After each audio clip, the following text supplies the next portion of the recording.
Welcome to the Lost Debate, a show for political eclectics. I'm Ravi Gupta, and in this wide-ranging conversation, I talked to my friend Bridget Phetasy, who hosts a number of shows, including Dumpster Fire and Walk-Ins Welcome. She's a former comedian, used to write for Playboy, still comedian, actually.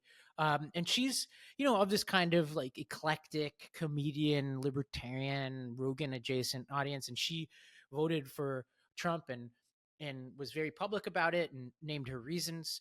And I wanted to model the kind of attitude I've been talking about here on this podcast of handling things a certain way after this election. And so I wanted to welcome her onto this podcast to have a conversation about why she voted for Trump, why I didn't vote for Trump, what lessons we draw from this, et cetera. And look, like, for those of you in the feels about this election, like, totally entitled to do that. But if you want to listen to this conversation, you got to have a thick skin, right? Like, part of what I think learning from this election is talking to people who have different perspectives than you do. This is not a didactic conversation where we go through policy and we're like, spitting a lot of facts and stuff like that. And so I tried my best to try to stay away from things that require like aggressive fact checking after the fact or anything like that. I just wanted to talk about like larger perspectives on the parties, the nature of things, etc. So let's jump in. Well, Bridget, great week for you. Congratulations on your victory. On my victory. Everyone's like, congratulations. How do you feel being, on the wrong side of history? Yeah, it's weird. It's weird. I'm excited because I feel like my big hope was what happened. Are you drunk on liberal tears right now? I Like, kind how are of you feeling? am. Yeah. Not drunk on liberal tears, but I was talking to, there's something interesting I'd love to talk to you about because my whole Facebook feed is like unhinged black square posts from people saying just these, like, I can't figure out if they're just saying it because they want attention. I was talking to my husband about it, who's a therapist, and he's like, it's so hard to just categorize because this is obviously on a spectrum. And then I was thinking about, the unhinged right is more like, get your gun. They're coming for your gun. Stop the steal. But never did I see from the right. This does seem to be a phenomenon primarily on the left because my sister was telling me that her entire friend group is like falling apart in Facebook. She's like, we have been friends for 10 years and raised kids together. And women are like, you're dead to me now. This friendship is over. And that does seem to be like a very left-wing phenomenon of just ending relationships and families and marriages and friend groups. I don't generally, even like in the worst, even when it gets really bad, I still haven't seen many calls to like cut people out of your life on the right like I do on the left. Can you explain this to me? Yeah, it's weird because and maybe I'll just step back for your audience and remind them who I am because I haven't been on here in a long Oh yeah, time. yeah, But yeah. and it's probably helpful to talk about which bubbles I do or don't exist in these days. But I think I grew up in Staten Island, New York, which is one of the largest, if not the largest, Obama to Trump shifts anywhere in the country. And I come from a split family politically. My dad was actually on the ballot as a MAGA Republican this past cycle, lost. He was running for a seat in Manhattan. My brother's a Republican, Trump supporting Republican. And then my mom and I are Democrats. I worked for Obama. And then I went down south and started a network of charter schools in Mississippi and Tennessee, where I largely collaborated with Republicans, and actually Democrats were my main opponents down there. And so I think everything from my family background to running schools gave me a bit of an eclectic political background. And I did vote for some Republicans down in Tennessee, including for mayor of Nashville, and we can circle back to that. But then I was very involved in Democratic politics, started an organization to help elect a bunch of candidates during the Trump years. And then after we won, and I think this is relevant for the conversation, like when we had our big victory 4 years ago and we were having this equivalent moment, I started the Lost Debate in the Branch, like this nonprofit media company, in part because I didn't want to just take the victory for granted. And this is what I say to my Trump friends in my life right now who are just gloating nonstop. That's their reaction. Like, everybody has their unique reaction. You're right. Like, liberals are way more to be like in the feels. My Trump friends, I posted, I think you probably saw this before the election, when I legitimately thought we were probably going to win. I was like, don't gloat. I was saying to my own people mostly, like, just don't gloat because it doesn't help in any way. And I would say that my Trump people in my life have not listened to that at all. And I don't care. I have thick skin, whatever. We can have fun with stuff. But they are dunking on me left and right. Matt Walsh is like, he's not my friend, but Matt Walsh, I think epitomizes like how Trump people in my life are, which is like, send me all the posts of the liberals crying and all that. And my feeling with them is like, I'm a former school principal. I'm a coach. Like, it's like losing a game. It's like when the other side is that arrogant, I'm like, that's good for us in 4 years, because the odds always say that things shift back and forth, right? Like Yeah. that's how our country is. We're talking about a few percentage points. Yeah, I have a lot to say, and we'll talk about all the shit the Democrats did wrong. But when I see our opposition pounding their chest like that, I'm like, look, you deserve it. You won. But also, you get too carried away, you're going to be right where I am today. And Yeah. that's my coach speak to the audience, because I'm not the lib who's crying. I'm like, whatever. Like, it's like Yeah. not the result I wanted, but the show goes on, and there's more elections to come. Yeah, that's how I feel. I mean, I'm definitely asking for unhinged posts, but it's mostly because I want to write a piece about this and just the difference in like what is the kind of right wing equivalent of this. And it's like I'm fascinated by, because the thing during the pandemic was the only time I really saw really unhinged histrionics coming from the right in a way that was hilarious. Like there was that famous video from the blonde girl where she's like, make me get vaxxed, and then she gets taken away by some, I don't know, like Stasi like people, and they beat her up, and then she's dead. It was amazing, but they generally aren't, doing these kind of performative videos where they're crying.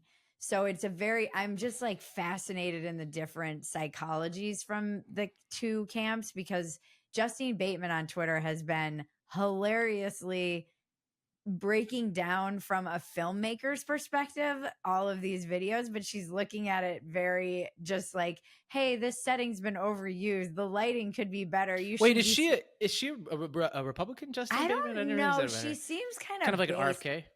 Yeah, it feels that way. She feels a little bit, but she has been hilariously just critiquing them as like a film expert, and just hilarious because the videos themselves are. So I do wonder. I mean, I don't even know if I should talk about this publicly, but I'm gonna. So my own mom posted on the eve of the election, after I posted my video saying that I was going to vote for Trump. She posted on her Facebook that she was like, well, it's official. I failed as a mother. Some of my kids are voting for Trump. And then got all of this kind of affirmative, like, I'm so sorry. Da, da, da, da, da. I don't feel bad talking about it because it was public. I mean, it was like obviously only for her friends, but there were all these comments, and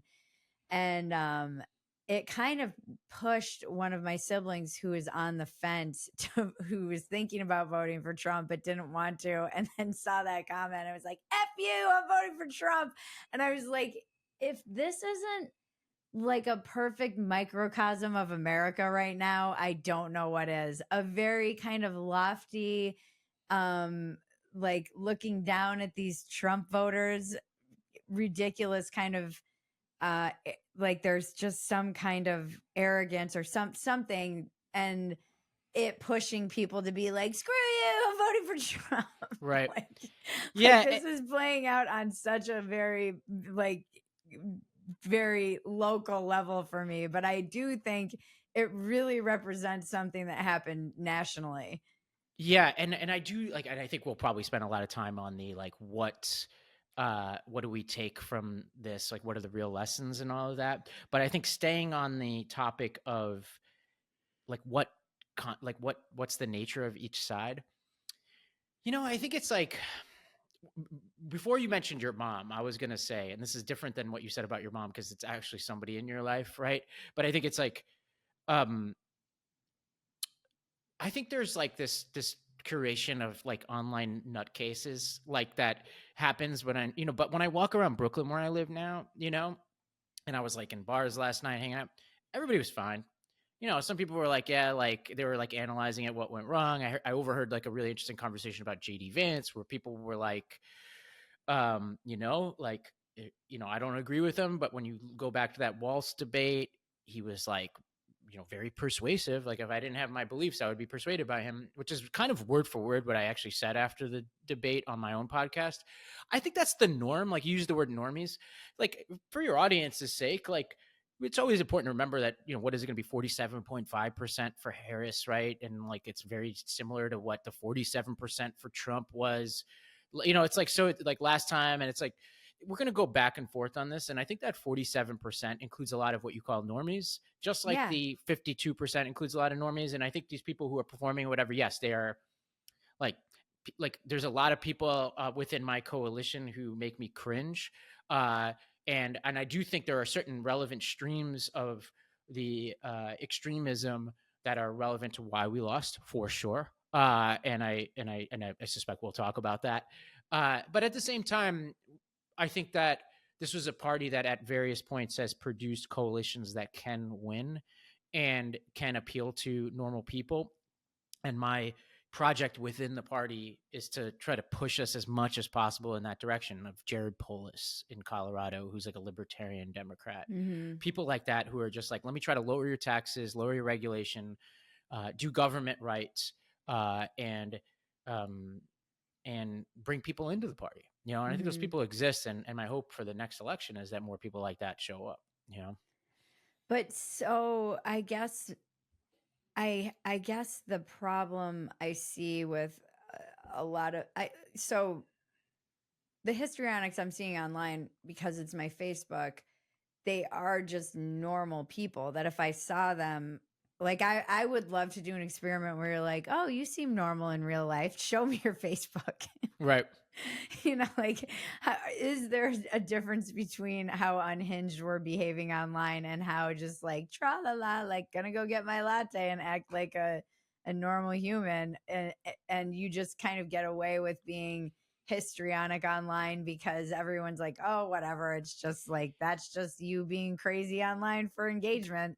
That's kind of how I treat it. If I showed you, most of my Instagram are friends from Staten Island and from the South, and their shit, like, honestly, some of it makes me laugh, but none of it is normal. Like, a lot of it's like, grab America by the pussy and shit like that. And I'm like, whatever, like, like, have your fun. Like, part of it is, it genuinely, maybe because I grew up in Staten Island, takes a lot to offend me, but also I Right. know that that's what they want. Like I shared my attic with my brother, who's a MAGA guy, and before he was MAGA, he was a bully. And I'm not saying those two are always the same thing, but he was a good bully. So I grew up with, meaning like an effective bully. I grew up with a bully, and I know, like I was trained just to not let anybody get to you, because when I would let my brother get to me, he knew he would win. Oh yeah, this is my And whole so, family. yeah. And this is Yeah. what my advice to people on the left is: the reason why Matt Walsh is dunking on you, other than his, like, he's probably your friend. He, to me, has major He's character not my flaws. friend. Uh, Matt and I yeah. battle Oh, like good. all the time. Like, to me, He he doesn't. hates me, actually. Yeah, to me, he doesn't operate in a way like, to me, regardless of people's politics, I'm still a school principal. So I'm maybe I'm, this is too beta to use the MAGA term, but it's like, I generally like people to be nice to each other. I like people to treat each other with respect. I like people to be honest, and what I say to my liberal friends is, you're going to make, like, there's going to be more Matt Walshes out there if you let him bother you, right? Like, to me, it's just like, I just try to reflect the mirror back to people like that and be like, look, like that to me is like, you just got to settle down. Like, be Barry Yeah. Sanders. Barry Sanders never spiked the football when he got to the end zone. He acted like he was been there before, and I would, that's kind of my energy for the Matt Walshes of the world, which is like, settle down. All right. Like, you won a couple more percentage points. You deserve the victory. That's what elections are about. Like, the candidate I liked conceded, which is really great. I hope all candidates do that in the future. And I wish they'd done it last time. And that's how it's done. Move on. We fix our party. My video after this election was, here are the 10 things Democrats need to do differently. That was my immediate reaction. And the next time it happens, and my immediate reaction after the last election when we lost was, here's what we could do after we won in 2020 was, here's what we could do differently, which is why I even started the branch in the first place, to bring Republicans and conservatives and other eclectic personalities on the pod to have conversations. That's the energy I want in the world, if that makes any sense. So if you were advising Republicans right now, which not that you would, but what are the 10 things that they should be doing instead of dunking on, the libs crying?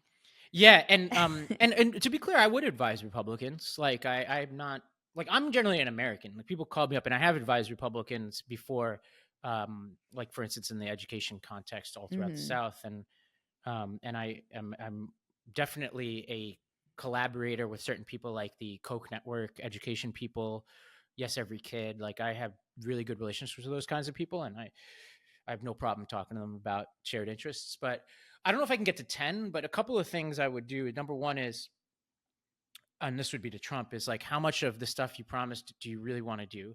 Like, a good example is the tariffs and the mass deportations as a whole.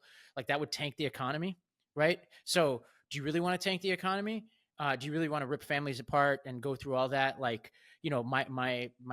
my brethren over there in Staten Island, there's tons of Mexicans in every pizzeria, every landscaping company now, like in more white collar jobs all across Staten Island. Like, can you imagine your society running without those folks? So let's get real here. And me as a Democrat, yeah, we'll give you guys a hard time for reneging on a promise, but like, what do you really want to do here? Right. Like, and so what I suspect they will do, and I could be wrong about this, it's always hard to predict Trump, is that they'll do a little bit here, a little bit there, right? They'll probably deport the recently arrived migrants. They'll, on the tariffs, they'll do a few strategically targeted tariffs. But for each one of those decisions, there are going to be people in the room trying to push him fully in the, what I think is the more dramatic version of those policies. And it's going to be a question of what Trump wants to do or not. And obviously, the most important voice is the one in his head, right? So that's number one. Number two would be, and this is less for the Republicans within Trump's orbit than people who voted for him. Like, and this could include you, which is, be careful about what you own, because he's going to be older than Biden at the end of this administration. And I could speak from personal experience that when Biden was deteriorating, I was very clear that I wasn't for that. And now you guys are going to deal with the version of that I had to go through over the past 4 years, which is, I voted for Biden. I owned it, right? And ethically and pragmatically are two different things. Ethically, what I would want people to do is not blame me for that, right? I never blamed Trump people for Biden being old, right? I was like, I made this decision, I own it, right? What a lot of my Trump people are going to do at the end is, you made me do this. And I'm like, I didn't make you do shit. You voted for this guy. If he's a fucking hot mess at the end of this administration, that's on you, not me. Because the good shit he does, you're not going to say the libs made you do that, therefore they get to own all the good shit that he does. So, like, that's more of an ethical thing. But then I would say on the offensive front, and then I'll stop because I can get to 10, but then I'll be talking for too long. I've been a long education eclectic, and I'm a big believer in charter schools, and I've been warming to education savings accounts and other innovative ways to break the sort of stranglehold that unions and traditional public schools have on the system. And what I would say to them is, go on offense. It could help you solidify the African American, Asian, and Latino families. They love school choice. They're dissatisfied with the options that they have. They probably agree with you on some of the cultural things that you're saying. Obviously, don't go too far with those things and have us reading the fucking Bible in school and stuff. I don't think they're going to be all for all that, some of them.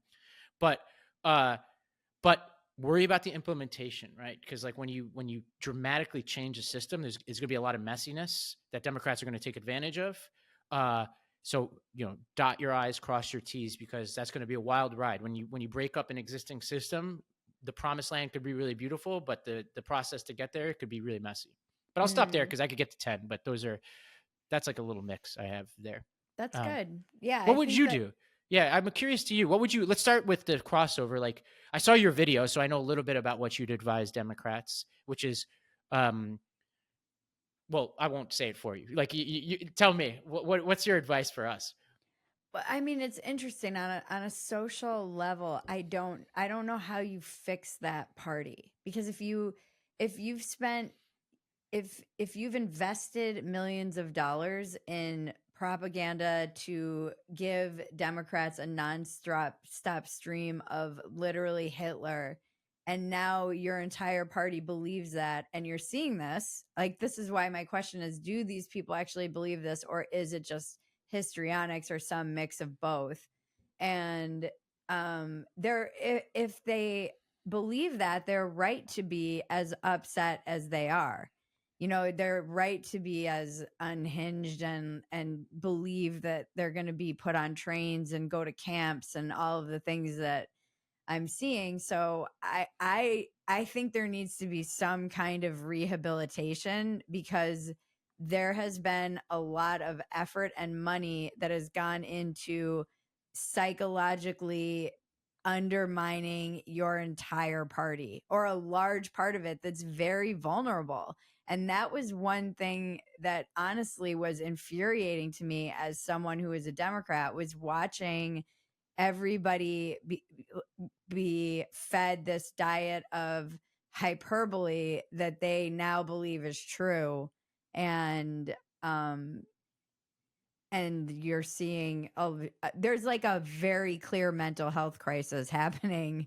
And I don't, across the nation, by the way, I think this is bipartisan, but there's an incentive to be this kind of unhinged person. You get a lot of attention, and I'm not sure, again, normies aren't posting stuff like this. They're just kind of quietly going about their day. But I will say, one of the things, and I said this in my video, was when I was home over the summer at a like girls' night out dinner party, just the ease with which people talked about how they hoped, like they were sad that bullet didn't miss him in polite society. I was like, you don't know what the politics are of everybody in this room. And feeling comfortable saying something like that and believing that you're the good guy because you do believe that this is literally Hitler. So again, this is a rational thing to believe. And I guess you could even convince yourself that is ethically correct to want this person to not be alive. But that is not good. If you, that is a like violence in the minds of people that they think is okay, that is very dangerous. And that was another thing where I was like, and I've always said this about the left and the right being caught in the middle for like 8 years. The right will be like, I'm gonna fucking kill you, and the left will be like, you need to fucking kill yourself. It's like a very subtle difference, but it is the right is, I feel, much more overtly racist. They're much more openly Nazis. Like I always say, the people who are Nazis aren't hiding. They're like proudly out there trying to be Nazis. With the left, it feels a lot like a lot of these problems are a lot more insidious. You have people wearing, supporting Hamas, and like there's this weird, insidious anti-Semitism that occurs that isn't so overt, like the Jews are behind are running the world. So I would say that there's there's something there that needs to be like rooted out on the left, that I don't know how you do it, because it's in everyone's brains. And on the right, like, yeah, the dunking is not great. It is funny, but I also do understand, because I think it's almost necessary to reassert some sense of reality to fight the overwhelming just lack of reality that kind of took control. I think there has to be, like you said about your brother being an effective bully. That's interesting to me, because I think a lot of people justify their love of Trump as him being an effective bully. Yeah. Well, okay, a lot there. First of all, like obviously I am not cool with people wishing for the assassination of anybody. Any president. I think the fascism language is like such an important discussion, right? I think first, and and people like it's like hard to talk about this. Like Trump is like calling Kamala Harris Marxist fascist every day. It's like literally uses Yeah. those words. No, And I'm and like, even why is and it like cool for him to saying say that? And like and when his chief of staff, this is where I'm probably more traditionally what one would expect from a Democrat. It's like when and I don't like using big like just general language. I like to be a little bit more specific. So when people ask me what bothered me about Trump, I would be specific. I would be like his inability to commit to a peaceful transfer of power really bothered Mhm. me. Like for example, like because that's what this is all about. Like the fact that he would still hasn't admitted he lost that election. Those things really bother me. And because that's what it's all about. It's like, to use a more trivial metaphor, it's like if you're playing basketball and your friend wants to dribble with two hands and foul you all the time, I'm like, I don't want to play basketball with you anymore. But for Trump, it's like he just doesn't want to like acknowledge and respect the institutions that make this conversation even possible, right? Like there is no Mhm. election if we don't agree that at the end we pick a winner, right? But he like uses all this crazy language, and I'm like, yeah, like I'm gonna continue to talk to my friends on the left about not calling Trump Hitler, right? But at the same time, like I want my friends on the right to be like, yeah, like this is not a left wing unique phenomenon. Like Trump is No. like explicitly using dramatic language on a daily basis and his supporters to describe every liberal, including me. Like, there are people out there who come after me all the time, just like people on the left are uncool to you. Like I'll post something like after the Biden debate. I was clear every step of the way, including before the primary, that I thought Biden shouldn't run. But I had all these MAGA people coming on my feed being like, such a beta, stand by your guy. And I'm like, come on now. Like, chill. Well, yeah, like the one that really got me is like, I said this on something recently where I'm like, poisoning the blood of our nation, not great. Right. Like, I Right. don't think like that language does sound Nazi-ish. It's Yeah. not, and it is very hard with Trump to always determine like what is real, not what is real, but what are we supposed to take literally, and what is just him being again hyperbolic, and this is the same thing that I try to wrestle with on the left, where it's like, do you believe this, or is this just like, are we just in an age of hyperbole? And Yeah. that's why nothing makes sense anymore, and we all feel like we're going crazy, and to an extent I think we are. And I think that people were able to look, even like me, to overlook stuff like that because we already had 4 years of him, and he didn't become literally Hitler. So, Yeah. um, Yeah. And I that think would be like, my guess, is that they had some experience with him. But I mean, I've said many times I could eat all of these words. And I was joking on our podcast the other day. I was like, you're welcome, America. I gave you guys the ability to be like, I told you so, which who doesn't love to be more smugly self-righteous and be like, you I can know, all say I told you so. but you were also like, if I understand you correctly, also not totally sure what was going to happen in this election either. And that's where No, I'm, which is what, yeah, like why putting that video out was terrifying, because yeah, I was same here. like, I I got it really wrong. thought Yeah. Harris was going to win. Yeah.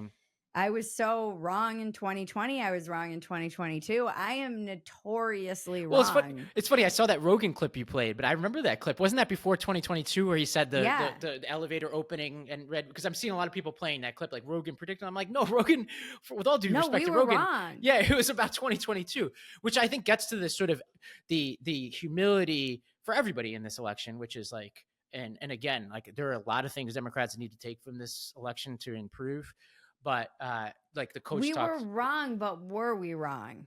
Like, Well, we that would were be. wrong, but we were also sensing a trend that has borne out in this election. So we were both, we always talk about how we were so wrong about 2022, but when we were saying like they're making Republicans, that we've seen that he improved among everyone. It wasn't just like Gen Z or women, or I mean, how did she lose 2 points from Biden with women? Yeah, and so I think a couple of things. One is we'll know for sure in the long term what this trend is, right? Like just like I wouldn't say like I wouldn't take what you just said as the reaction to 2020, because one could say from 2016 losing with Hillary and then beating Trump that it's some rejection of Trumpism. I think those people have been clearly proven wrong, right? And so I think that that could be an error here, right? You could be right. Like, I obviously, as a Democrat, hope you're wrong, and a lot of it's in the hands of Democrats and Trump, right? It's in Trump to, if he governs effectively, he could solidify Trumpism, and or, like, there's two things going on, right? What's the affirmative case for Trump, and then what's the I want to reject something case, right? And both could be going on, or neither could be going on. I have my theories, but I'm not that confident yet what's going on. I think we'll find out in the next 4 years, right? Like, if JD Vance or whoever gets the Republican nomination gets clobbered in 4 years because Trump is a Republican version of Biden with a struggling economy, unable to complete sentences, with an overconfident base, that backsliding will occur in all the groups that they had success with this time. Totally. It's not a foregone conclusion. And to be clear, I'm not wishing for that. Like everybody else, wants to live in a prosperous country. And my commitment to my audience is to say, when there's something good, I will point it out. And if there's something bad, I will point it out. A good example is we did a Title IX episode recently on our show about just like the changes the Biden administration versus Trump. And that's one of many examples where I was like, this actually, the Trump policy here on Title IX was better than the Biden policy, or some version of that, I said. And the same was true of school choice and things like that. I try to be honest on the line by line. Like, obviously, I have major problems with the way Trump carries himself personally, but also civically, like the sense of like the respect for the institutions. And I know it's like everybody's gonna fall asleep when I talk about this shit, but I really care about our institutions. I care about peaceful transfer of power. I care about the rule of law, and I also care about honesty. So it's like when he's just like, so like when you talk about what to take seriously or not, like my hope is that it's on him to make it clear what's real and what's not, because he's the president, so it's like I shouldn't be wondering what you're serious about or not, like you should help me understand that, which I obviously have given up trying to figure that out, if that makes any sense. That would be one thing I would hope that they can do, is be more clear about what to take seriously and what not. I think actions speak volumes. So I'm interested to see if they can actually, like, I'm curious as to how long this coalition sticks together. I'm like, who do you think is the first one voted off the island? Is it going to be like some huge flame out between him and Elon? Is RFK getting the boot? Yeah. I think they'll be fine, honestly. I don't know. I mean, maybe. He seems to have run a much more disciplined campaign this time than last time for it's so him. Interesting. I see it as I saw this as like a bit of a messy campaign, and my conclusion was campaigns don't matter. It's like that all the field. I just got off the phone with a friend of mine who was helping run field for Kamala in Philly, and he's somebody I trust a lot. I've done some campaigns with him. He was like, "This is the best run get out the vote operation I've ever seen," and he was like, "I just don't think it matters." And I was coaching him through it. I was like, "Look, it's not that it doesn't matter. It only matters when it's like within a point, and sometimes the big picture dynamics in a race overtake." Whether you have the right voter targeting operation, et cetera. I would say the part of his campaign that was very good was the TV ads. I separate what he was saying in his rallies, because this is where, like, I think sometimes people overlearn lessons. It's like, if you go back and watch what he was saying in his rallies, it was just nonsense. But his ads were very tight. Like, they were on message. They were hammering inflation. They were hammering immigration. They were defining Harris. His rallies, and I could be wrong, obviously I'm not the target audience for this, but like I just didn't know what he was saying half the time. I didn't really watch many of the rallies. Yeah, but the ads were very effective. Like, that is for sure. That part of the campaign was good, and there was no field, obviously, so it was kind of a weird combo. But we'll learn more. I could be wrong about that, and I tweeted in the middle of the day on election day, because all the positive stuff was coming in. I was like, I'm not hearing anything about rural turnout, which obviously was apocryphal. I was like, because I'm hearing all this stuff about like Philly, like this and all that. And then it was like, all right, people running up. And we're going to have to find out what happened on the rural side. Was it because of Charlie Kirk and Elon Musk's operation turning out rural vote, or was it just because like the messaging was out there, like going on Rogan, like just Trump being Trump, like were people just more animated and getting those messages in a way that people couldn't pick up in the traditional media? I just think that's so smart of him to do that. I was like, that's where the independents are. If you're trying to get independents, they're not watching CNN or MSNBC or even Saturday Night Live. Okay, I 1,000% agree with this. So yeah, let me clarify. Let me revise what I said earlier. That decision was really smart. Yeah. And I was baffled by and I said this at the time, I was baffled by Harris's decision not to go on Rogan. I thought she would have, like, look, she's not my candidate. Like, I don't think she's as evil as people on the right think she is, and I don't think she's as great as people on the left think she is. I think she's a pretty standard politician who was thrust into a position that was beyond her capabilities here. I'm not sure there are many people, Democrats, who could have won this election, which we can come back to because I've changed my thinking on this a little bit. But I thought she would have done just like as Rogan said. I thought she would have done just fine on Rogan. I don't think that's like a natural like audience for her, but that's why I would have liked it. Like she would have potentially won. I think it would have been bad. You think so? Did you listen to her Call Her Daddy? Disaster. I don't. Yeah, I watched some of it, but I don't. But that was still pretty controlled. Yeah, I thought I think I've changed my thinking on Harris slightly. I was to be clear, I didn't think she was the right choice for vice president, and I wanted a primary even till the very end. She would not have been my choice, but I was pleasantly surprised by a lot of her performance in this race. It was a lot to ask of somebody to turn around and do this fast. She bears responsibility for that. She was part of the administration that got us to this point. So I don't want to let her off the hook for that. I thought the more she was off the cuff, the better it was. Because look, if you listen to Trump, it's like he'll contradict himself in the same sentence, he'll ramble, do whatever. But like people have now baked that in. They're like, okay, like I'm okay with people not being Pete Buttigieg or JD Vance every time they talk. Like they don't have to be Ivy League smart. I thought when she was like kind of off the cuff and stuff, I was like learning stuff about her every time. Where I had problems with her were these stump speeches where like I was watching the eve of the election and I'm 10 minutes in and I'm like, when we fight, we win. And I'm like, the fuck does this even mean? Like, what is Nothing. it? Like, if I'm somebody here, like listening to this, I'm like, like, and yes, I don't want to let Trump off the hook. He's talking about Arnold Palmer's dick size, but it's like amazing, by the way. We covered like, that on Dumpster Fire.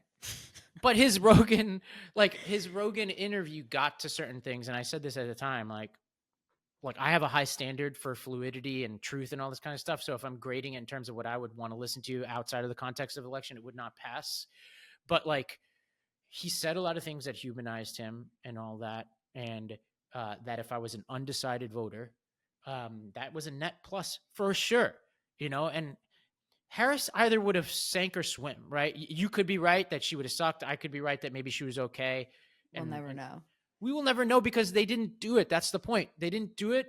And we'll never, like, she lost, right? Like, so to me, that was a risk worth taking because if a lot of people think like you, right? A lot of people are like, I don't think she would have done it, which actually is a huge opportunity for her because if she got on and was good, she would have surpassed people's expectations. They would have been like, oh my God, you sound like a human being. You sound interesting. I learned some stuff about you that I didn't before. And they just didn't do it. And they let an audience of young men, right? This future of the Democratic, future of politics, right? These people are going to vote more and more and more. I don't have a clear picture of like what their turnout rates were this race yet, but definitely more than people were expecting. That's the future, not just of like people voting, but of this country, right? And you should not she went on Brene Brown instead of going on that podcast. Who's listening to Brene Brown that's not already a Kamala Harris supporter? That's what I mean. I didn't understand that. And I wonder what like Call Her Daddy had to, I wonder how much control they had over what she was asking and what an editorial control and stuff, because I know Rogan wouldn't. She said no. So Alex said no. And I trust her. Like I've always held her in high regard before I knew her politics. Cause she came out of the Barstool world, which I really appreciate that whole world. Like I'm a Democrat, so I like gravitate more towards the ringer kind of intellectual discourse on sports. But I think the Barstool guys are really funny. And I loved her back and forth with Dave Portnoy over that negotiation. I've always thought Alex represents an authenticity. Like when she talks, like the reason why she's so successful is she'll talk about anal sex and going down on somebody, and she'll have a porn star on, and she'll have Harris on and all that. And one thing I would ask of my Republican friends in my life is like, give her the benefit of the doubt, just like you're asking me to give the benefit of the doubt of like some of the voices on your side, right? Which is, Mm-hmm. she genuinely liked Harris. Like that was clear. And like Rogan, she like I think of Rogan similarly. Like I think Rogan is predisposed to like RFK and Trump, but was gettable in certain kinds of ways. And Harris like didn't really try. Like even though yes, he was more inclined probably towards the Trump and RFK style and ideology, she didn't try. He left the door open. She didn't take it. Alex offered the same thing to Trump. He didn't take it. I genuinely take her at her word that it wasn't pre-selected questions and that she came about it honestly. And honestly, it's like it was a risk for her because she had audience members who were conservatives who I'm sure she lost some people, just like that probably some Democrats hated what Rogan did. Um, but I appreciate her. I didn't, Yeah. just like I didn't lose any respect for Rogan because of what he did. I didn't lose any respect for Alex because of what she did, because I think it was true to who she was personally, if that makes any sense. Yeah, You know? yeah. I don't know enough about her to I've tried to listen to her podcast previously and it's just not really my thing. It's Yep. maybe I'm too old or something. It's like for young girls who I I don't really care about celebrity culture. It's Yeah. not really there's nothing for me Yeah. necessarily. But yeah, I do think that it's been really interesting seeing like the dynamics. I don't understand why they didn't try and go. I mean, I've been saying this. That video I did about how Democrats have Bud Lighted their brand has like 200,000 plus views.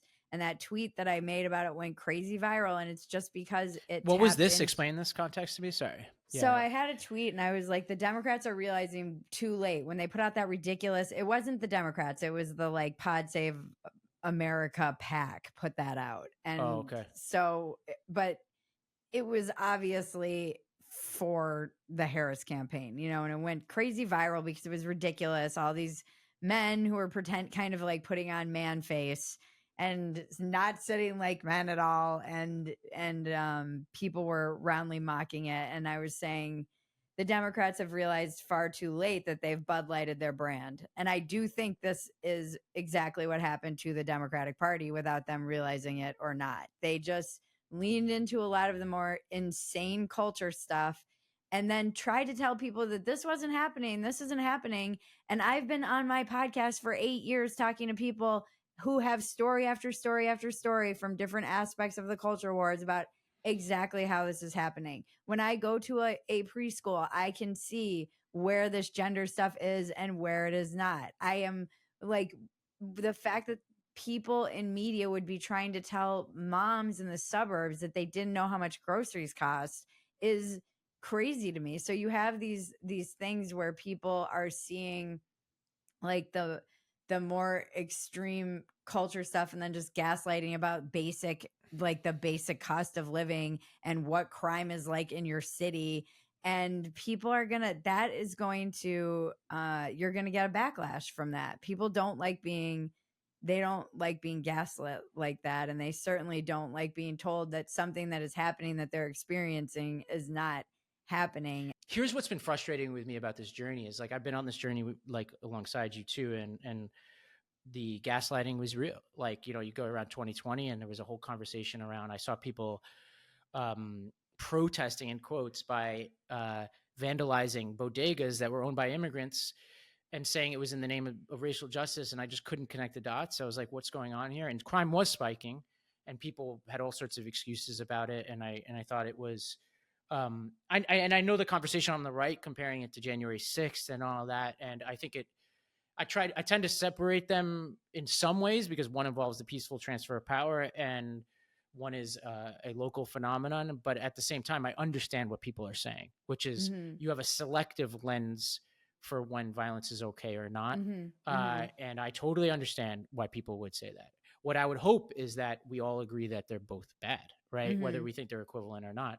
And a conservative would say, well, actually more people were impacted by the mass riots in 2020 or not. And actually, this is a fairly good point, right? It depends on like what the legacy of January 6th is, right? If there are more January 6th, if there's more failures to do peaceful transfers of power, that could have an impact. It also depends on how you view the deaths that happened in and around January 6th, right? But that's not what we're talking about. And I hope people don't try to minimize that. Like, there are a lot of people in my world who say, look, that sucks, but I have other reasons to support him. That I find easier than the people who try to revise what happened, you know? But I the think that's where I land. Like, if I that was makes like, it sense. was bad, but I mean, I'm on like in one of my podcasts when it was happening. I was like, oh, I guess there's a riot at the freaking. I've also thought a lot about the psychology of why people don't care as much. And I actually do think it's because it was like taken to the people in charge. It was Yep. they took their issues with the people that they are mad at. And it was a peaceful transfer of power for some. It was, and others, it just seemed to be the anger that they had at the system. And so I think that is one thing that there's like a real bipartisan rage at the government in general. Like when Peanut got euthanized, you saw that just bipartisan, like government, you don't hate the government enough. And that was like one of the moments where I'm like, I'm seeing this on both But sides. this is where I try to apply the same yardstick, which is like that's what people say about all the racial justice stuff that happened around 20 is like they're fed up with the system and mass incarceration and all that. And what I say to them is like there are just better ways to do it, and I'm always going to hold the bar high because I come from the Gandhian tradition. That was my grandfather in India, and they were nonviolent and took their country back through nonviolence. And to me, that's how we have to do things. I know you agree with that, but it's like Mm-hmm. and so I hold people to a high bar on that, which is frustration or not. That was not acceptable to me. But when you get Yeah, to I don't think it's acceptable. I think it's why people excuse it easier in their minds. And the crime thing is interesting because you look at the numbers and they say it's going down and it's actually not as bad. And it's hard to tell because I don't even know what they're counting as crime anymore in yeah, certain states. Like I know things got objectively worse when I was in California while they were telling me things were fine, and they were yeah, not. Every one of my neighbors, it was hilarious actually. Right before we left, every one of my neighbors built a wall. yeah. Every one of them built a huge wall around their house. And I was like, and these people will tell me that crime is getting better while they're building walls around their houses. Um, so this gets to the second part of my frustration, right? So frustration number one was how the origins of this and the gaslighting around that.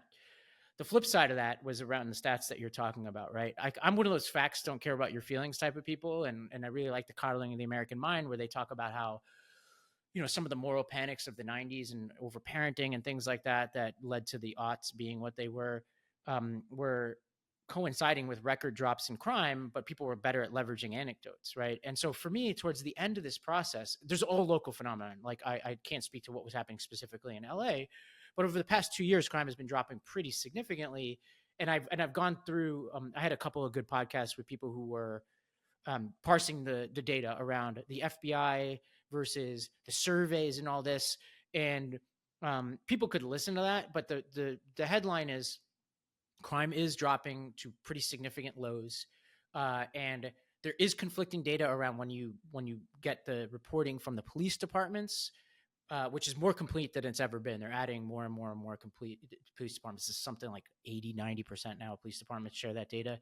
And then you have the survey data, which is what the Trump campaign was sharing, which was like, how do people feel? How are they reporting it on their own? And there's a bit of a deviation there. And actually that deviation is that there was a deviation until recently. Now both the survey data and the police department data are both showing a drop in crime, but even frozen in time when there was a deviation, what I read into that is people are imperfect messengers about what has happened or not, but they can, but it is, as are police departments, by the way, because they can Mm-hmm. undercount because it's in their interest. But murders don't lie because there's Right. a body, right?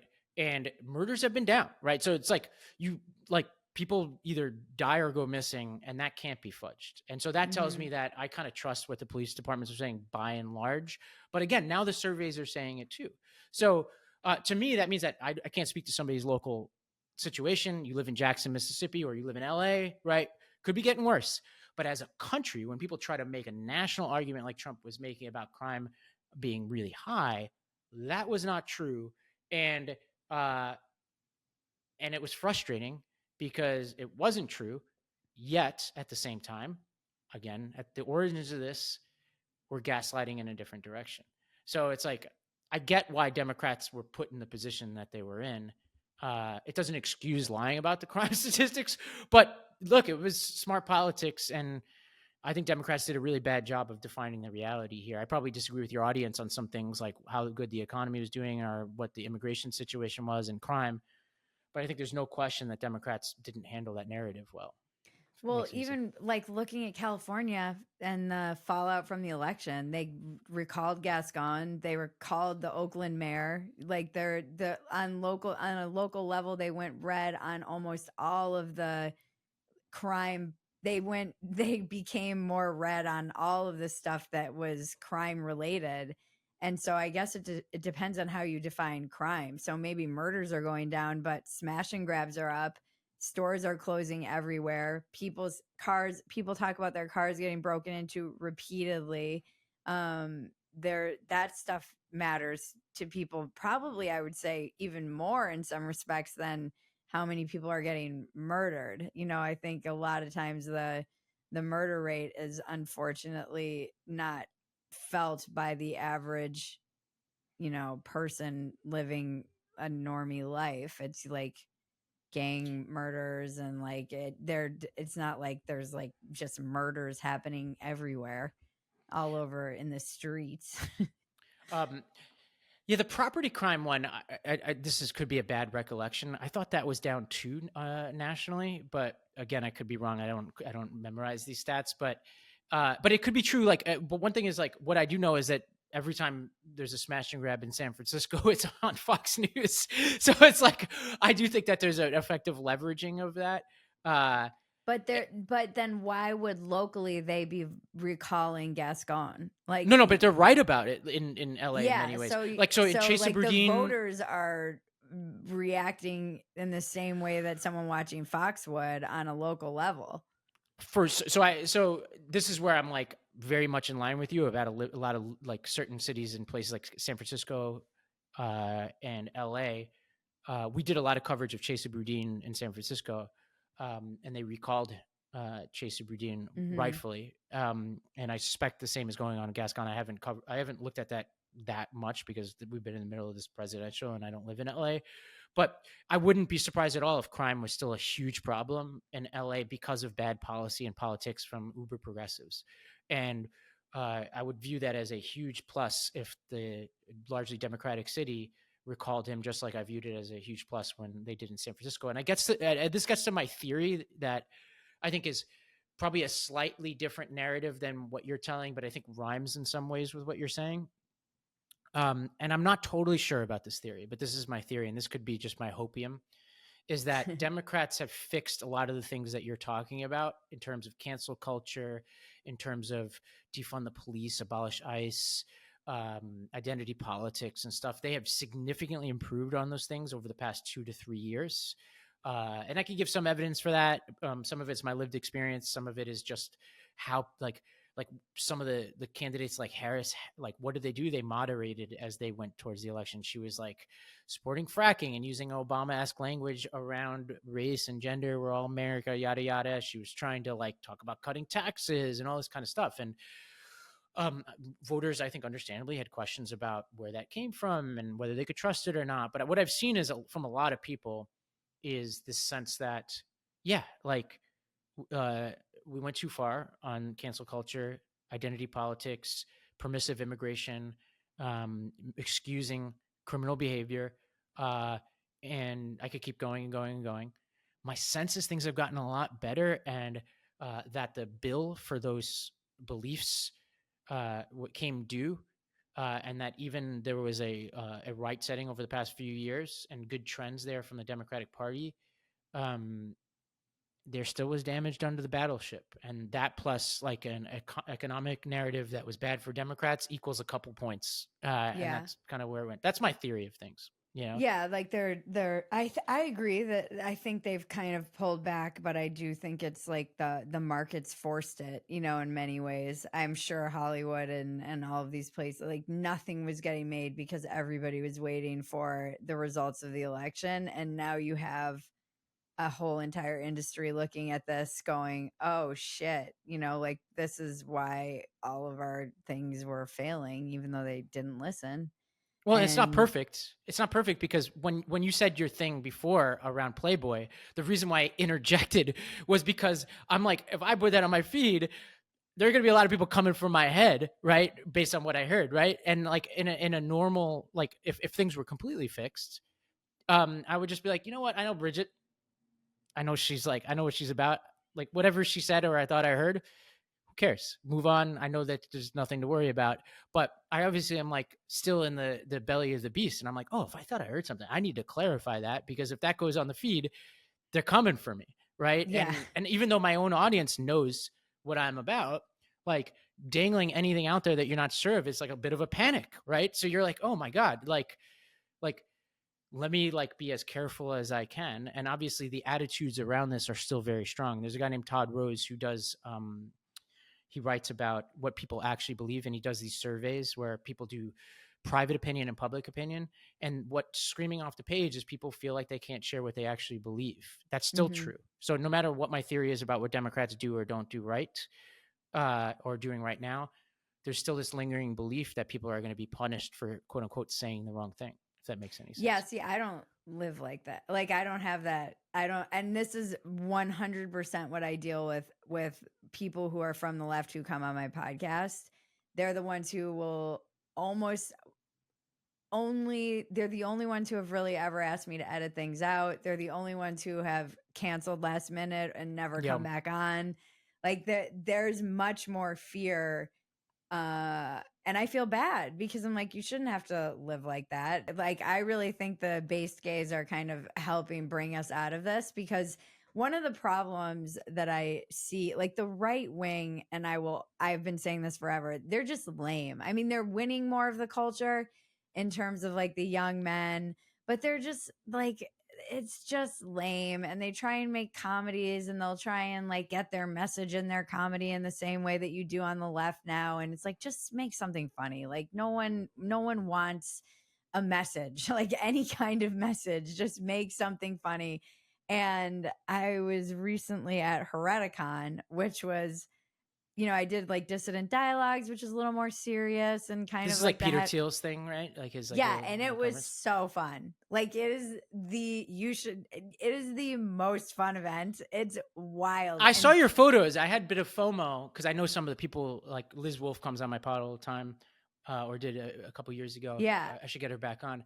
But it's like a lot of the people I know and respect a lot were over there. I don't know if they would let me come. I'm probably too liberal. There were some lefties there. I think they would, though. The whole thing is like people who disagree. And honestly, there were so many panels that were like, I was surprised at actually how diverse the thinking was. You would have someone like Isla talking about her like whatever her thing was, and then it would be like conservative pronatalists talking. It's like it was actually quite diverse. There's something, there was a little bit like, I think because of the tech influence, it always feels slightly dystopian, those things, more than like dissident dialogues, which felt like just me seeing a lot of my friends that I'd never met in real life. And it was cool to hear people debating and whatnot, and fun to be in New York. But this was like, the tech element always makes it a little bit like, like what are we doing? Well, okay. Can I share what my worry is for you right now, as I've been thinking about this conversation with you today? Is the first time you came on, and we had a good conversation. I think it was me, you, and Ricky. You were like, I love to disappoint my audience, you said, and I've always thought about that, and I've quoted you a lot because I think that that's like a really, and what you meant by that, if I remember correctly, was basically like, look, you say what you want to say, Yeah. and if your audience doesn't like it, that's on them. Obviously, you try to be the best you can, and sometimes your audience like gives you good feedback that helps you be better. I certainly have that experience. But you're not going to bend because you want audience capture. You're not going to not say something because you don't want to disappoint your audience. I love that. The risk that you face now, and I know you'll do a great job about this, but I wanted to coach you through this. Is you go to these things like the Peter Thiel thing. He obviously has an agenda. You now have lots of people like you've taken a position in this race, like It feels good to have taken a position, though. yeah, no, for sure. But now also there's a bunch of liberals being mean to you, and obviously like you're having fun dunking on them. They're But idiots. but But they're 90, idiots on the right too. yeah, And I dunk 90, on them. yeah. But so this is where I'm getting to. It's like 99% of people that would push you uh to be like red pilled, right? I'm blue pilled. I have a risk of blue pilling. You have a risk of red pilling, meaning like, admitting you or not that there's anything you have to admit wrong, but if something did happen, you're like, oh, maybe, like now there are all these people who like, if I said I was wrong, now they're going to like be all on me or they're all my At the friends end now of or my whatever. video that I just put out about why the left lost, I say to my audience, I am not MAGA. I started this podcast making fun of Trump. We are going to make fun of your boy. I'm like, Good. so Yeah. if you are here for just like, Trump, like bloat fellatio, then this is the wrong place. And there are plenty of other places you can go for that. Yeah. But my audience knows me and they've stuck with me. Like, I mean, I've been so wrong about things. I was so wrong. I have been apologizing to my audience for getting behind like the 2 weeks to shut down. I was like, I don't see what the big deal is. And I'm like, I was wrong about that. The people who are like, when the government takes power, they will not ever give it up. And I was in freaking lockdown for 2 years in LA. I was like, okay, they were right. They were definitely right. Yeah. I was wrong about that, and I learned a lesson.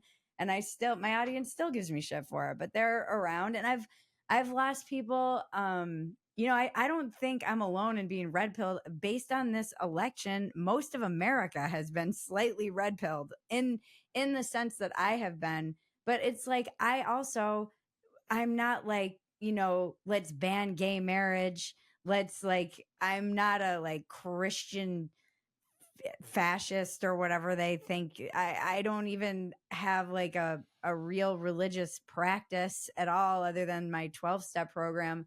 And as that tent on the right has expanded, like when I go to these things like Hereticon, I'm like, wow, this is like a group of people you would not have seen engaging with one another in the past. Or if you did, it would have been more on the left wing.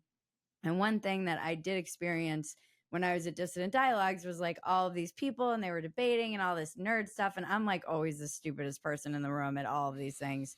And I went back to my hotel in Brooklyn and there was a pop-up DJ in the lobby and it was just the best DJ and everybody in the lobby was getting down and going crazy and I danced and like it was the first time I'd been alone since I was a mom and I felt like myself again and I cried and I was like we can't like this doesn't exist on the right. Like there's we can't lose this either. Yeah. The art and the dancing and like that has been so captured by I think generally it's just more liberal because you're always pushing the boundaries, but then it got very weird and kind of like culty and you have to believe this one thing and then a lot of the artists have been comedians. I think we're kind of the first ones who are like, no, I'm not on board with all of that either. So I do think there's like a weird realignment happening, it's because, and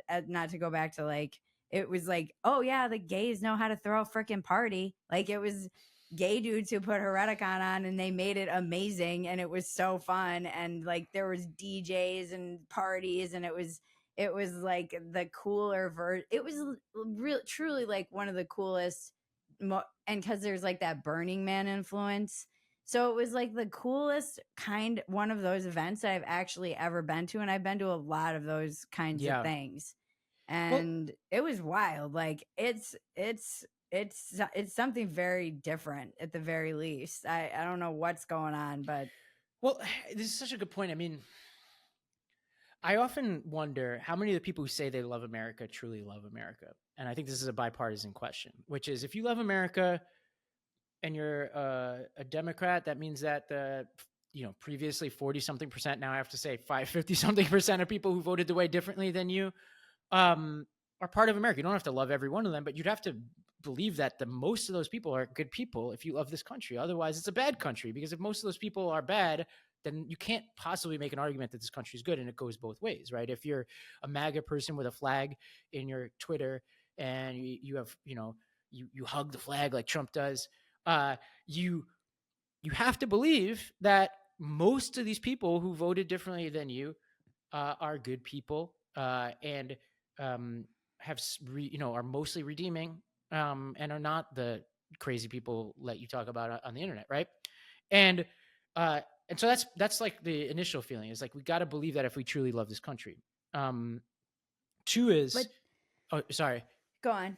Oh, the second thing is, I actually think the interplay between the two parties produces some really good outcomes when things aren't so fraught. Meaning, like, we get Medicaid and Medicare and Social Security because of Democrats, but we also ensure that taxes are reasonable because of Republicans. You get Harvey Weinstein going to jail because of Me Too, but you also ensure that more Aziz Ansari's don't happen because of the people pushing back against the excesses of Me Too, right? Like, these are like the interplay, right?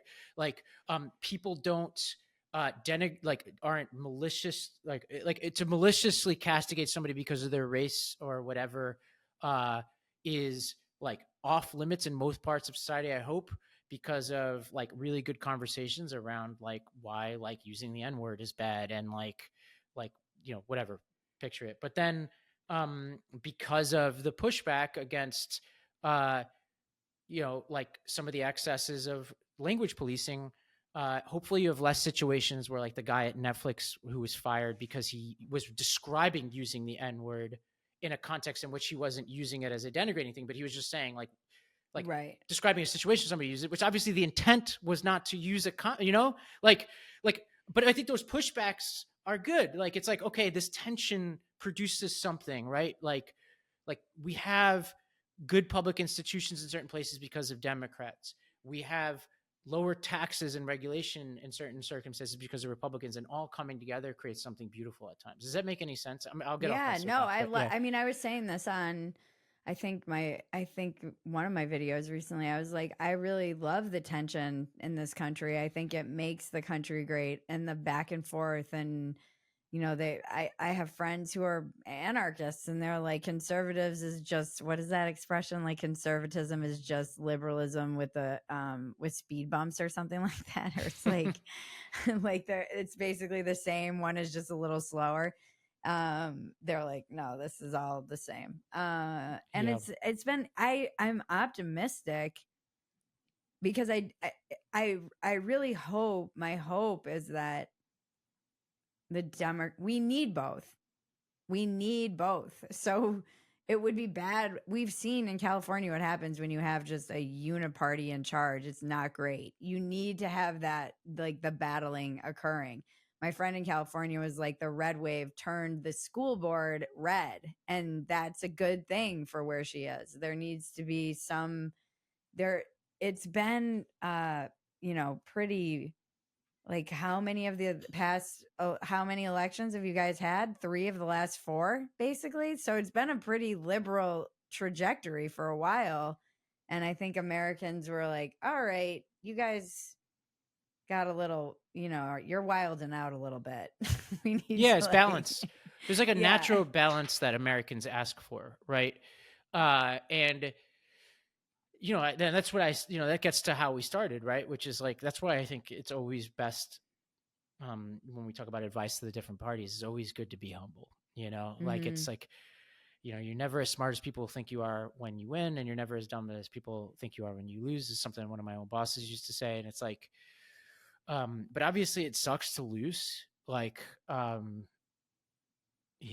I obviously believe strongly what I believe about Trump, and like it bums me out, like, as somebody who like really believes in role models, that this is the guy in the highest position in the land. But I'm also not naive enough to think that It's just because a bunch of people are evil, right? It's like, or fascist or Hitler, like you're talking about. Like there are real things that need to be fixed, in my opinion, Yeah, I mean, to my avoid whole that. Facebook feed is people going, if you voted for Trump, just unfriend me. If you voted for Trump, like, you don't care about me. You don't care about my family. You don't care about women.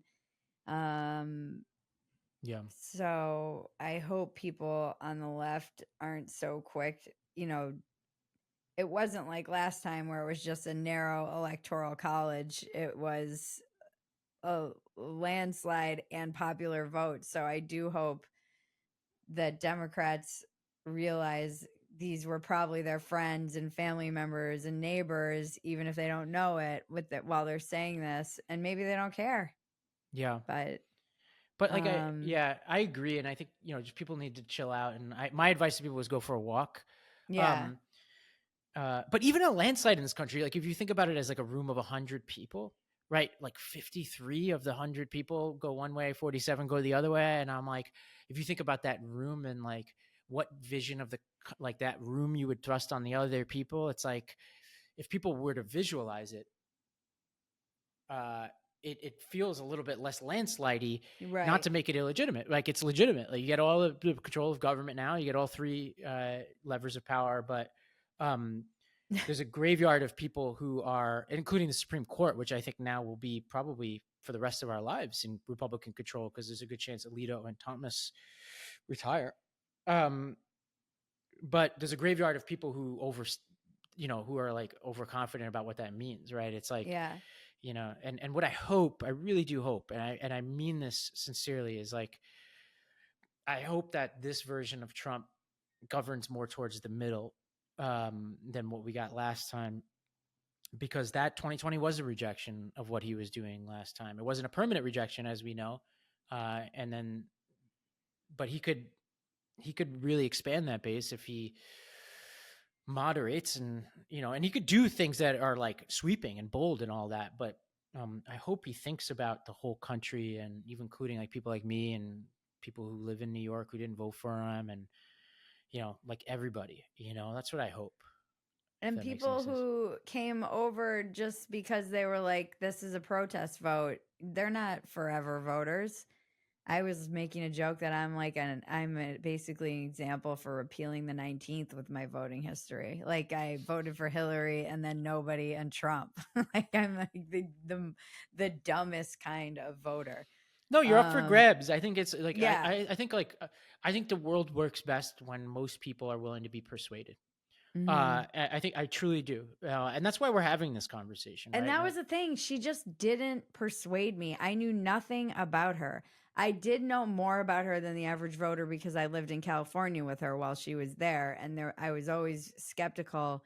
And the reason my opinion about why I think Kamala would have kind of fallen apart on Rogan is he's not a gotcha interviewer, but he's very curious. And sometimes his questions will trip you up because they're just kind of innocent questions. And if you are someone, my feeling about her, and I could be wrong, is that she has been the kind of politician that has just pivoted towards power forever and is always just doing and saying in whatever moment she needs to be in to maintain power. This is a person who called Biden racist and like whatever during the primaries and then went to work for this person who is allegedly this horrible racist But didn't Vance white do the man. same thing? Didn't Vance actually say Trump was Hitler? He used that language and He that he did, shouldn't be but anywhere near. Vance has openly come out and addressed that. Yeah, So that is a good I point. don't think she Yeah, ever addressed it. Vance will say, I changed my mind. He will openly talk about how he changed his mind, how he said that. He will address it. She but won't real address. talk.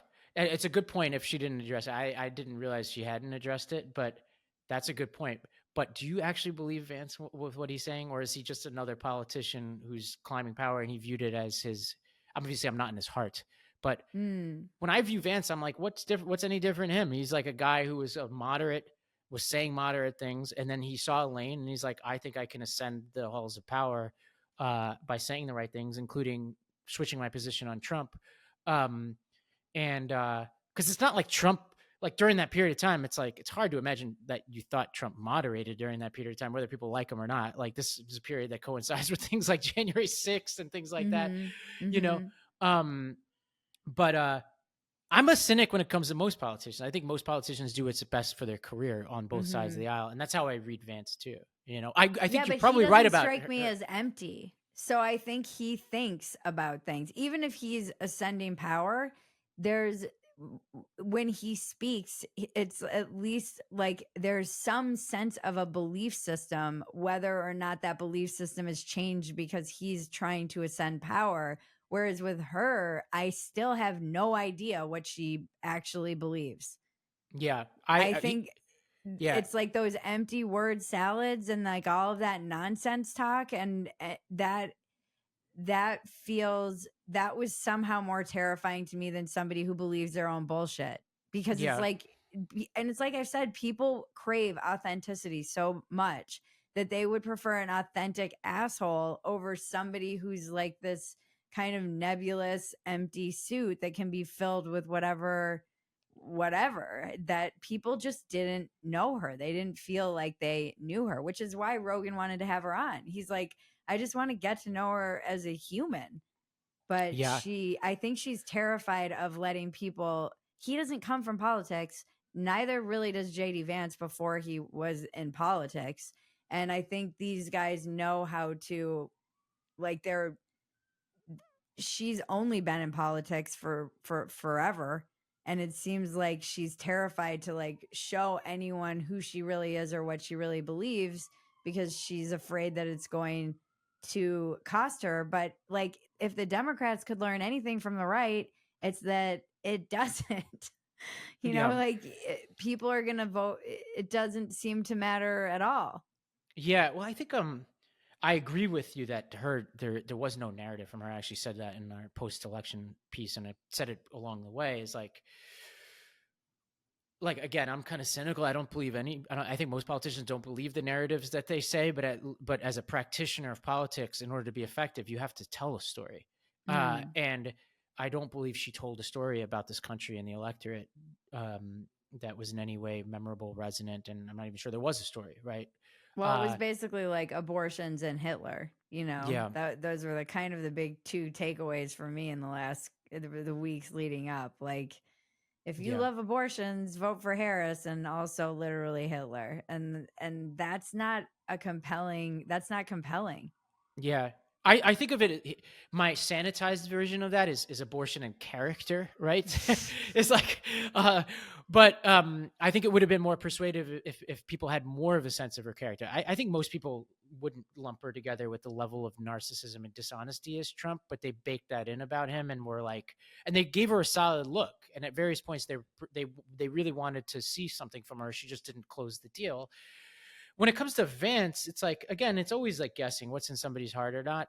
I don't believe for a second he believes most of the things that he's saying, in part because I come from the same kind of cloth as him. We're both Yale Law guys from the same period of time where Mm, most of my brethren they look in the mirror, they see the next president.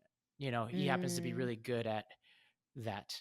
And there's so I much don't of, know that. See, and I'm not like, I'm a freaking waitress. I don't come from that pedigree, but you're right. I know enough men in particular from that world that, yeah, they do all see the next president. and honestly, I don't mind it on either side of the equation. I don't mind ambition in isolation from Vance or from Harris. I assume it's true, and I assume people are going to say or do whatever it takes to run for office. It's where you wind up that I judge, not because I'm that caught up in are you a good person or not. Although like there are extremes where I think it matters in governing that I happen to think Trump crossed. But by and large, I'm like whatever. Like if everybody's going to be on the high end of narcissism and self involvement when they run. Um, I don't love where he came out, Vance, but in the end, like he was not speaking to me, Yeah. like but there was a version of him that I used to hand out hillbilly elegy because I come from Staten Island, which Yeah. although I did go to an Ivy League school, I was a pizza delivery guy who was raised by a single mom who was a nurse, is still a nurse, and went to SUNY Binghamton before I went to Yale, and I worked my ass off to get there. And when I read Hillbilly Elegy, I thought about the forgotten places, the fact that I grew up in a neighborhood that was literally on top of the Staten Island dump. The whole city used to send their Yeah. trash to us, and I saw in him a narrative about the forgotten places. Where he wound up taking it, I didn't like. But um, but again, now it's time to reset, right? This guy's the vice president, and I'm old school. I'm like a believer in institutions. So like, I'm the kind of person who gives deference to our leaders and roots for them. And for me, game respects game, right? I'm like, all right, whatever. You got to where you were. Now, hopefully, you turn around and are good. And I want to have a really open mind about it. I want to admit I'm never going to be perfect, right? Like I Yeah. have my biases, and I try to have conversations like this with you and people like you in order to iron those things out and be accountable, right? Like, there are not a lot of people in general, in the sort of podcast and YouTube sphere that I think are going to have conversations across the aisle. But I think that's going to be critical in the years ahead. I hope so. I mean, this was one of my biggest issues is that when this whole thing happened, I was like, I've been writing about this for literally like 7 years, and nobody ever had me on an MSNBC panel, or I know it's also like, oh, everybody needs to have a college degree and whatever, which I also think is another problem. There's like an elitism baked into the Democratic Party that keeps voices like mine out because they just look down and are like, oh, that's just an idiot with, who's, and I Yeah. am an idiot. Let's be clear. You are not an idiot. You are not an idiot. And I want to say, like, and I know I tweeted this at you because you said that nobody invited you. You always have You an are open the door. only one though. Like there's no, I mean, even there's not, you would think like, it's not like these people don't follow me. They reach out to me in DMs. They're like, don't let the bastards get you down on the left. I will not name names, huge people in media on the left, and they know I exist, but there's no real desire to actually hear from somebody like me. And if you had heard from somebody like me and not just written me off as like a person who got captured by my audience, or however you want to justify it to yourself, you would have seen this coming. You would have, or at least you wouldn't have been so surprised when it did. It's like in that clip, like Rogan and I were saying, it's not wrong that the left wing has been just making Republicans. Like Yeah. they really have been. Yeah. No, I hear you.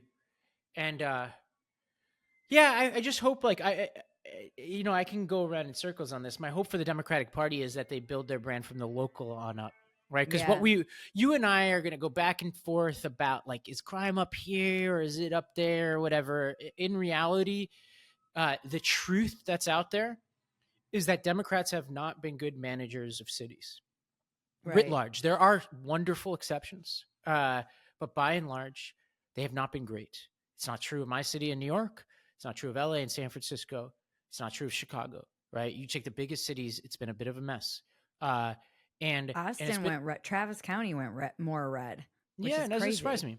And one of my big projects in the years to come is to get Democrats to take on fewer things and do them really well, right? Government wise. Find ways to lower taxes, lower regulations so people could start businesses. They don't need the consultant to the consultant to the consultant to get the permit to the permit to the permit. Like let's make it easy for people. Show them that Democrats can be competent stewards of government, and that they can make your lives better, and that they're not, they're not city council members debating the Israeli-Palestinian conflict like they're in the UN Security Council, but they're actually really focused on your everyday lives, and they're myopically focused on it. And that will create a new generation of leaders, right? More Jared Polises, right? The reason why we don't talk about Jared Polis, and this is by his own estimation, is he's kind of a frumpy, former pot entrepreneur who has, if Jared Polis looked like Gavin Newsom, he would be the president of the United States right now, right? So it's like we just need more of these people. We need to like produce more of these people who can show competent governance, who could show they can lower taxes, make government work, who could show that they're not caught up in nonsense, right? They're not debating pronouns. They're not talking about who should and shouldn't play in what sport. They can answer common sense questions about what's going on in society. And yes, they're not they're not there to make you the worst version of who you are, right? Like they're not there to say, oh, you fucked up, you said the wrong thing, then you're out of my life, you're out of Yeah. our work. And they're not, you know you know you know shooting up these EOC offices to make it impossible to fire somebody and making everything so litigious. I can go on and on and on, right? People notice these things about Democrats, including people who vote Democratic, Yeah. right?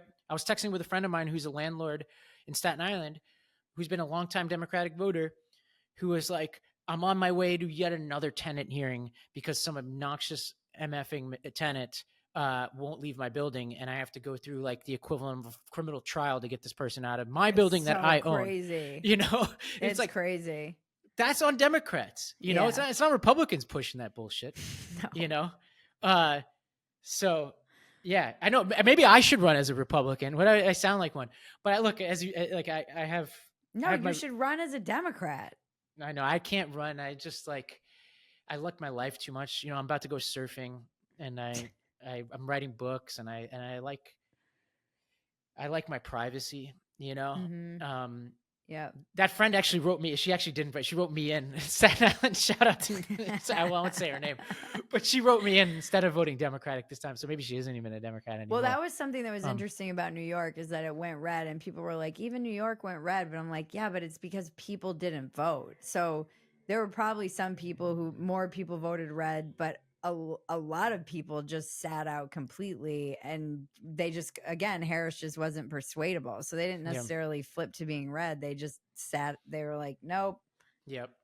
Like my guy is Pete. I don't agree with him on policy on a lot of stuff, but in terms of a messenger, like Mayor Pete, he's just like, you talk about like ability to tell a story, and who's like, he has the freedom agenda. He talks a lot like Jared Polis, where he's like, and what I would like him to add to the freedom agenda is all the stuff around businesses and stuff like that. I would love for it to be like, I want people to be free, to be entrepreneurs, to not worry about regulation, to be economically free. Like Democrats talk about certain kind of economic freedom. Let's expand it, right? Yeah. We'll see where he goes with this, but that's a guy who's like, I think, and he's also not afraid. Like the guy goes on Fox News all the time, and it's like he's all over the place, and he's willing to spar with people. I was hoping he would be in Walls's position, and I don't hate Walls. Like I think he's kind of like